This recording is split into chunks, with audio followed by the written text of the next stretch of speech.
Kirk Cousins makes history in Falcons' OT win over Buccaneers. In a captivating Week 5 Thursday night clash, the Atlanta Falcons edged the Tampa Bay Buccaneers 36-30 in overtime, with Kirk Cousins delivering a historic performance that solidified his role as a clutch quarterback. Key highlights. Record-breaking night. Cousins threw for 509 yards, marking the highest passing yardage in a game this season and a franchise record for the Falcons. This performance also made him the first quarterback to throw for over 450 yards for three different teams: Falcons, Vikings, and Washington Commanders. Clutch performance. His 4 touchdown passes included a dramatic walk-off score to Kaderil Hodge in overtime, showcasing his ability to excel under pressure. This was Cousins' 11th game-winning drive since 2022, leading all quarterbacks in that span. Offensive explosion. Despite entering the game with the Falcons ranked just 19th in yards and 21st in points per game, Cousins revitalized the offense, connecting with key receivers like Hodge, Drake London, and Darnell Mooney. Defensive challenges. The Buccaneers were missing key players, which Cousins exploited, but he still faced a tough defense that had recently stifled the Eagles. Game context. This victory was significant not only for the standings, putting both teams at 3-2 in a competitive NFC South, but also for Cousins personally. After a somewhat rocky start to the season, his standout performance may signal a turning point for both him and the Falcons as they look to capitalize on their offensive potential. Looking ahead, Cousins' ability to perform in high-pressure situations could reignite hope for a Falcons team striving for success this season.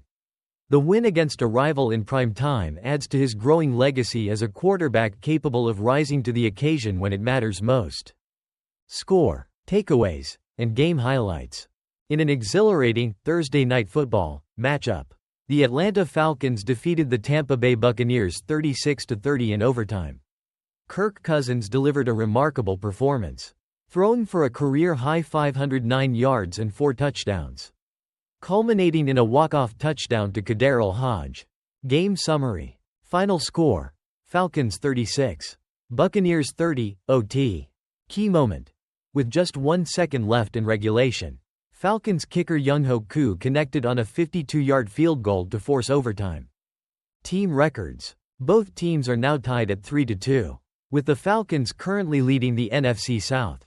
Player highlights. Kirk Cousins, 42 of 58 for 509 yards, 4 TDs, 1 INT, set a franchise record for passing yards in a game. Impressive 135 yards and 2 TDs on critical 3rd and 4th downs. Kaderil Hodge came in for an injured Drake London and caught the game-winning touchdown, finishing with 2 receptions for 67 yards. Drake London, before his injury, he had a significant impact with 154 receiving yards. Takeaways. Why the Falcons won. Kirk Cousins showcased his ability to lead, especially in high-pressure situations. His performance marked one of the best games for a Falcons quarterback since Matt Ryan.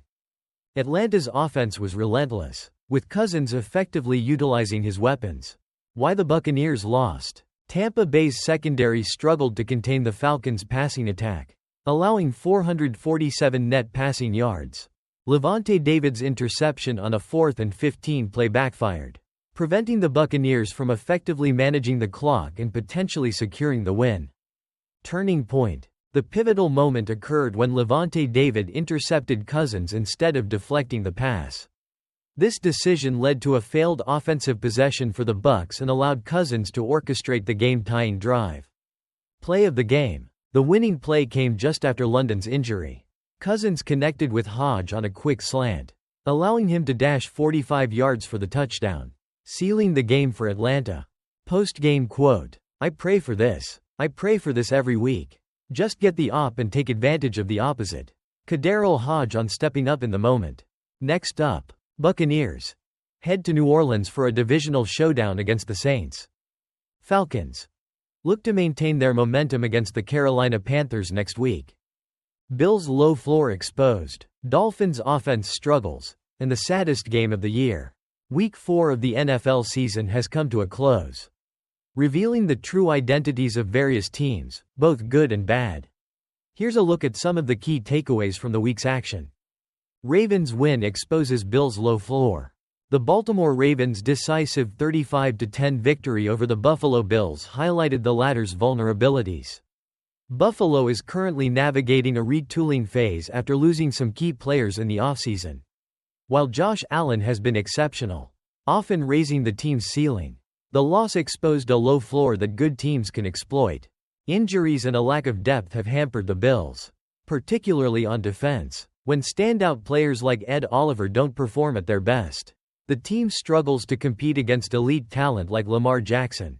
Buffalo's young receiving corps also faced challenges against a strong Ravens secondary, further illustrating their inexperience. Despite this setback, the Bills sit at 3-1 and have shown they can dominate weaker teams. However, it's clear that consistency is needed, and they will require Allen to perform at an elite level for any hope of a Super Bowl run. Dolphins' offense underwhelms. The Miami Dolphins' offensive struggles have left fans and analysts puzzled. With Tua Tagovailoa sidelined due to injury, the team has failed to capitalize on its array of talented players, including Tyreek Hill and Jalen Waddle, in a recent 31-12 loss to the Tennessee Titans. The Dolphins' offense looked lifeless, leading to concerns about head coach Mike McDaniel's system. Quarterback play has been subpar, with backup Skylar Thompson and newly signed Tyler Huntley failing to ignite the offense. Since Week 15 of last season, Miami has averaged fewer than 22 points per game, a stark contrast to their explosive start under McDaniel. While injuries have played a role, the Dolphins' talent should still yield better results. The team must find ways to adapt and execute, especially with Tagovailoa's return uncertain. Without significant improvement, Miami risks falling further behind in the playoff race. Falcons' offense needs improvement. The Atlanta Falcons have managed to stay competitive, sitting at 2-2 following a last-second win against the New Orleans Saints. However, their offense remains a significant concern. Despite hiring Rams quarterback coach Zach Robinson and acquiring veteran Kirk Cousins, the Falcons have struggled to find consistency. Cousins is still adjusting after a torn Achilles, and the offensive line has faced injuries, leading to a lack of production. The team hasn't scored an offensive touchdown in recent games, relying heavily on the running game led by Bijan Robinson and Tyler Allgeier. With too many resources invested in the offense, the Falcons must quickly find ways to sustain drives and finish in the end zone. A more effective passing game is crucial for their playoff aspirations. The saddest game of the year, Jets vs. Broncos. The matchup between the New York Jets and Denver Broncos was undoubtedly the saddest game of the season, with the Broncos narrowly winning 10-9 in a performance that left both offenses looking abysmal. The teams combined for an average of just 3.4 yards per play and a dismal 7 of 31 on third downs. Rookie quarterback Bo Nix struggled, throwing for a mere 60 yards on 25 attempts, marking one of the lowest passing outputs in NFL history. The Jets' offense, while slightly more functional, was still ineffective, with Aaron Rodgers managing only 225 yards and Breece Hall posting 4 yards on 10 carries. Both teams face significant questions moving forward. The Jets have the talent to improve, but they need to find better offensive strategies, while the Broncos must address their stagnant play calling or risk a lost season. Colts' Zaire Franklin doubles down on criticism of Najee Harris following controversial gesture. Indianapolis Colts linebacker Zaire Franklin is standing firm on his criticism of Pittsburgh Steelers running back Najee Harris after an incident during their recent matchup. Following the Colts' 27-24 victory, Franklin took to social media to label Harris as soft, and he reiterated those sentiments on his podcast Wednesday. "I don't know Najee personally, and I don't have any personal feelings towards him. But I will say this, he flipped the double birds to our fans."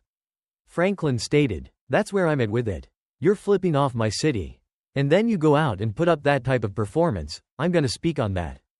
The gesture occurred ahead of the game at Lucas Oil Stadium, where Harris was seen giving the middle finger to Colts fans. Franklin's reaction wasn't just about the gesture, he was critical of Harris' performance, noting the running back's lackluster stats: 19 rushing yards on 13 carries and 54 receiving yards on 3 catches. Franklin pointed out that Harris was often seen complaining to officials during the game. To not go out there and really be on some dog barking stuff? You're actually acting soft, Franklin remarked. The last 3 times we played him, he really quit on his team. This season, Harris has struggled, accumulating 228 rushing yards without a touchdown over 68 carries. The Steelers will look to bounce back against the Dallas Cowboys on Sunday night, hoping to improve to 4-1. Franklin, who recorded 9 total tackles in the Colts win, has been a key contributor this season, bringing his total to 41 tackles.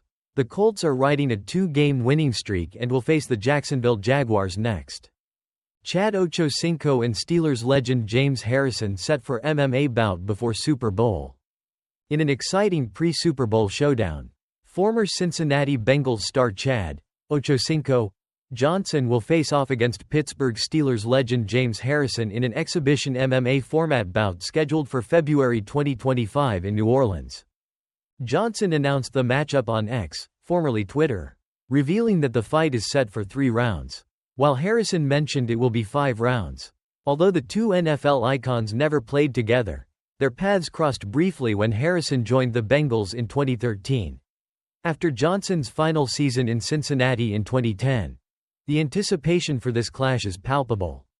Both 46 years old, Johnson and Harrison bring unique backgrounds to the octagon.